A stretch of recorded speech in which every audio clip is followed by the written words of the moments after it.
नमस्कार दोस्तों, मेरा नाम है भालचंद्र। ब्रह्मांड सिद्धाष्ट्र में आप सभी का स्वागत है। आज के इस वीडियो में हम चर्चा करेंगे कर्क राशि का अगस्त 2022 का संपूर्ण राशिफल।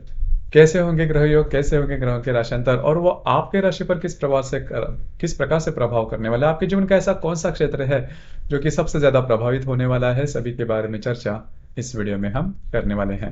सबसे पहले हम जानकारी लेंगे आपके स्वास्थ्य के बारे में कि किस प्रकार का स्वास्थ्य होगा और कौन सी बातें हैं जो कि ध्यान में लेना आवश्यक होगा। जैसे कि आपके राशि में शुक्र और रवि का भ्रमण होने जा रहा है और आपका जो षष्ठेश गुरु है वो आपके भाग्य भाव में वक्री है।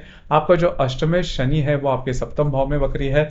तो थोड़ा सा इस महीने में आपको अपने स्वास्थ्य के बारे में ध्यान रखना होगा, खास करके यदि आप स्वास्थ्य के बारे में किसी भी व्याधि से अगर पीड़ित है या फिर आपकी किसी भी प्रकार की मेडिकल हिस्ट्री है तो उसके संदर्भ में कुछ लक्षण आपको इस महीने में दिखाई दे सकते हैं। तो थोड़ा सा सजग रहना होगा। उसके संदर्भ में जो भी महत्वपूर्ण बातें हैं वो ध्यान में लेना बहुत ही ज्यादा आवश्यक होगा। हालांकि इसके जो परिणाम है वो काफी ज्यादा एक्सट्रीम लेवल तक नहीं जाएंगे, लेकिन थोड़ा सा खुद पर संयम रखना भी ज्यादा आवश्यक होगा। स्वास्थ्य के बारे में जो भी बातें हैं उसके ऊपर आपको थोड़ा सा ध्यान देना होगा।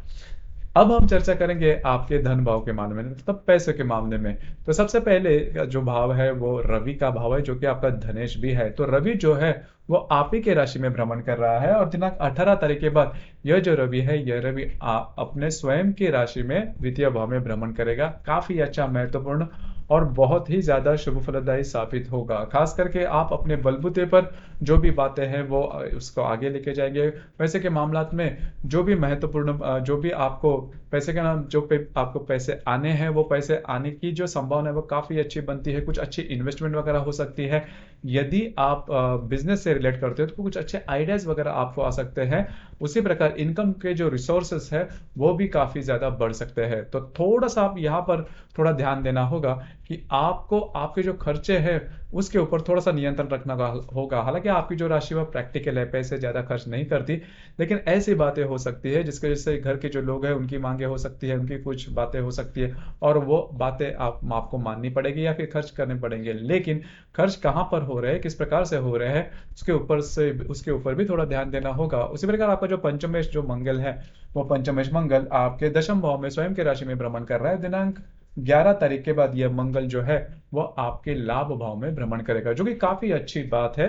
पहले तो सबसे महत्वपूर्ण बात, अगर आप शेयर मार्केट से डील करते हो तो कोई अच्छे लाभ वगैरह मिलने की संभावना काफी अच्छी बनती है। इसके पहले भी, मतलब जुलाई के महीने में भी आपने देखा होगा कि शेयर मार्केट से आपको कुछ अच्छे लाभ हुए हैं। इस महीने में भी वो जो बातें हैं वो काफी अच्छे तरीके से उसी प्रकार से आगे बढ़ेगी, जो कि आपके लिए महत्वपूर्ण बात होगी। तो धन के भाव के मामले में कोई बड़ी प्रॉब्लम या फिर दिक्कत आपको नहीं आने वाले, जो कि बहुत ही अच्छी बात है।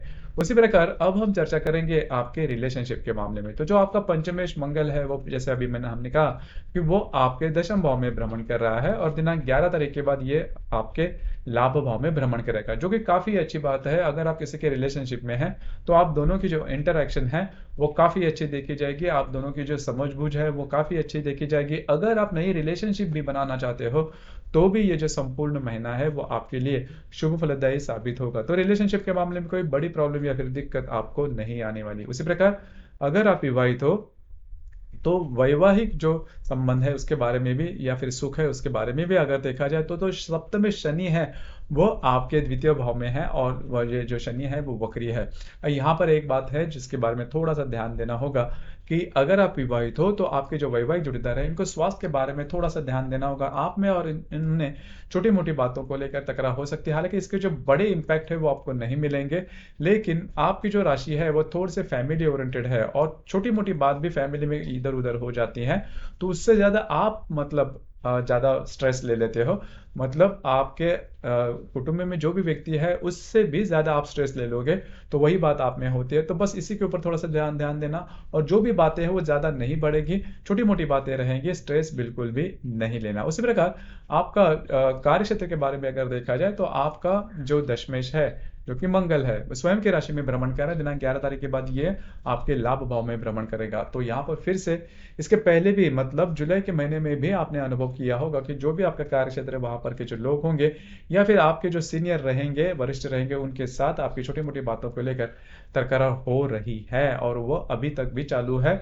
तो उसी को आपको थोड़ा सा नजरअंदाज करना होगा, थोड़ा सा बाजू में रखना होगा, क्योंकि 11 तारीख के बाद ये जो बातें वो काफी मायनों में नॉर्मल रहेगी। लेकिन 12 तारीख तक का जो समय है, मतलब 11-12 तारीख तक का जो समय है, उसमें आपको स्वयं के ऊपर थोड़ा सा ध्यान देना आवश्यक होगा। आपको खुद को कंट्रोल करना होगा। कभी कभी ऐसा भी लग सकता है आपको कि ये जो जॉब है वो वहां से आप पर बहुत ज्यादा प्रेशर दिया जा रहा है, बहुत ज्यादा काम किया जा रहा है, या फिर थोड़े से नेगेटिव भाव आपके मन में तैयार हो सकते हैं। वो उसे टालिए, क्योंकि 12-13 तारीख के बाद ये जो सभी बातें हैं, जो कि नेगेटिव वाली बातें हैं, वो काफी मायनों में कम होते हुए नजर आएंगे। जो व्यक्ति बदली चाहते हैं, मतलब जहां पर वो नौकरी करते हैं वहां से दूसरी ऑफिस में अगर बदलाव चाहते हैं, तो उनके लिए जो समय है वो काफी अच्छा और महत्वपूर्ण साबित होगा।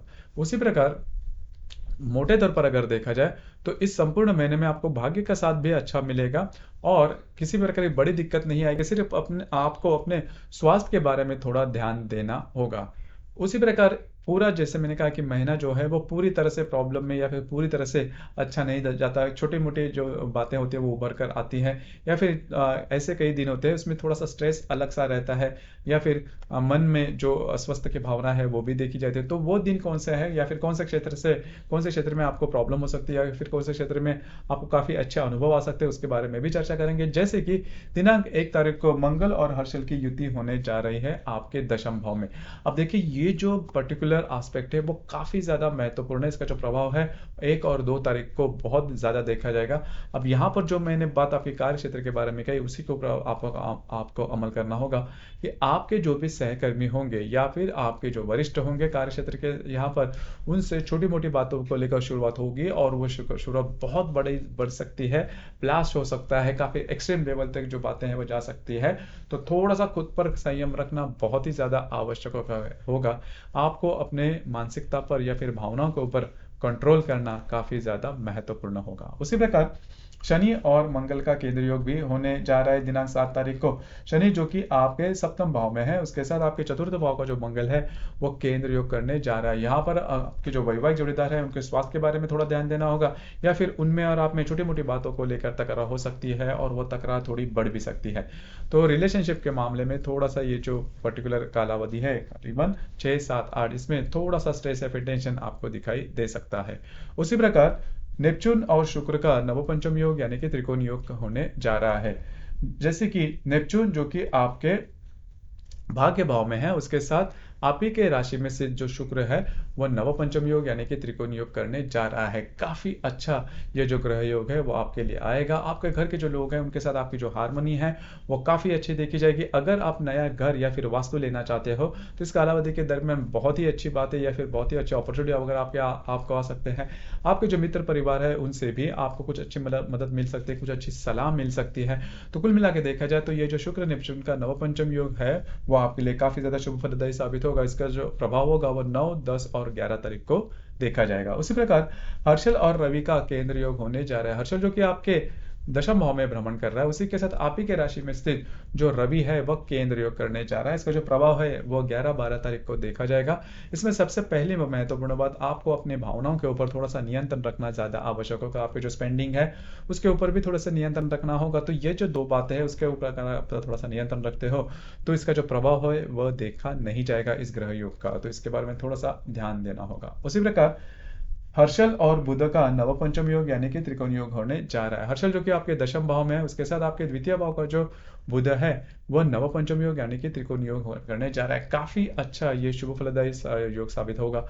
पैसे किस तरह से ज्यादा अर्न करने हैं, या फिर इसके संदर्भ में जो स्रोत है, इनकम के जो सोर्सेस है वो किस प्रकार से ज्यादा बढ़ाए जाए, इसके संदर्भ में आपके मन में विचार रहेंगे। उसके संदर्भ में कुछ अच्छे इंट्यूशंस, कुछ अच्छे विचार, कुछ अच्छे अपॉर्चुनिटी वगैरह आपके सामने आ सकती है।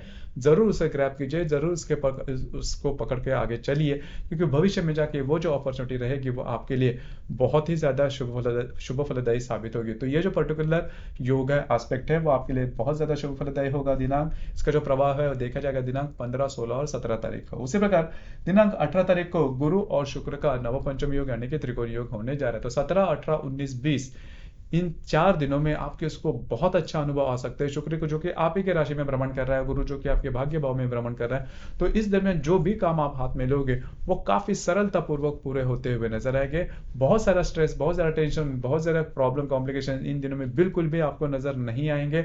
उसी प्रकार कुछ अच्छे लाभ मिल सकते हैं, कुछ अच्छे नए आइडियाज आपको आ सकते हैं। फैमिली मेंबर्स हैं उनके साथ कहीं बाहर घूमना फिरना हो सकता है, उनके साथ जो आपका टाइम है वो भी काफ़ी अच्छे तरीके से बीत सकता है। घर पर रहना पसंद करोगे, घर के जो लोग हैं उनके साथ आप करीबन आपकी जो हारमोनी है वो बहुत अच्छी देखी जाएगी। और आपका जो मूलभूत स्वभाव है कि आप जो व्यक्ति है वो घर के जो लोग हैं उनको ज़्यादा तवज्जो देते हैं, तो ये जो संपूर्ण जो पर्टिकुलर एस्पेक्ट है वो आपके लिए उस मामले में बहुत ज़्यादा शुभ फलदायी साबित होगा। उसी प्रकार नेपचून और बुध का प्रतियोग होने जा रहा है। बुध जो कि आपके तृतीय भाव में भ्रमण करेगा, उसके साथ आपके भाग्य भाव का जो नेपचून है वो प्रतियोग करने जा रहा है। हालांकि बुध स्वयं के राशि में है, लेकिन इन दिनों में मतलब करीबन 26, 27 और 28 तारीख को आपको आपके जो भी निर्णय है उसमें थोड़ा सा ट्रांसपेरेंसी लानी होगी। और सबसे महत्वपूर्ण बात, इन दिनों में किसी भी प्रकार के बड़े निर्णय बिल्कुल भी नहीं लेना। अगर लेते हो तो वो चूकने की संभावना काफी ज्यादा बन रही है। डॉक्यूमेंटेशन की बातें हैं, किसी को कोई कमिटमेंट करनी है, प्रोमिस करनी है, या फिर कोई अन्य बात जिसके वजह से भविष्य में जाके मतलब निर्णय एक प्रक्रिया आपको किसी भी प्रकार की इन दिनों में नहीं करनी, क्योंकि चूक सकते हो, आप फंस सकते हो, या फिर आपको फंसाया जा सकता है। इस प्रकार की जो बातें हैं वो हो सकती है, तो ध्यान रखें इस प्रकार की जो बातें हैं इन दिनों में बिल्कुल भी नहीं करना। उसी प्रकार शनि और शुक्र का प्रतियोग होने जा रहा है। आप ही के राशि में जो शुक्र है उसके साथ आपके सप्तम भाव का जो शनि है वो प्रतियोग करने जा रहा है। छोटी मोटी बातें रहेंगी, मतलब आपके घर के जो लोग हैं उनमें जो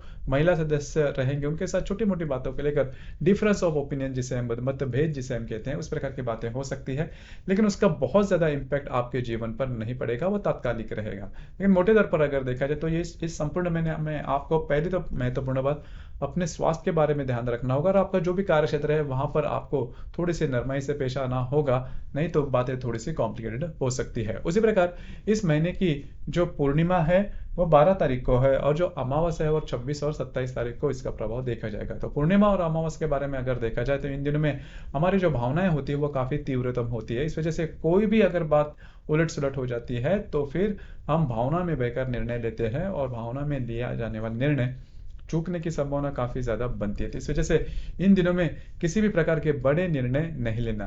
तो ये तो था पूर्ण महीने का जो भविष्य है कर्क राशि के लिए। हर दिन का भी भविष्य हर राशि का आता है, जिसमें आप हर एक जो दिन है वो सटीकता पूर्वक आप उसके बारे में उसके बारे में निर्णय ले सकते हो। और ये जो पर्टिकुलर जो राशिफल, दैनिक राशिफल है वो पिछले दिन मतलब जिस दिन का होता है उसके पहले दिन वो अपलोड किया जाता है या फिर पब्लिश किया जाता है।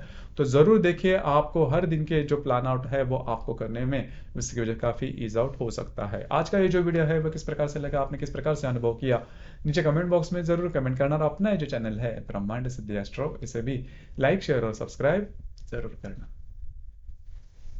धन्यवाद।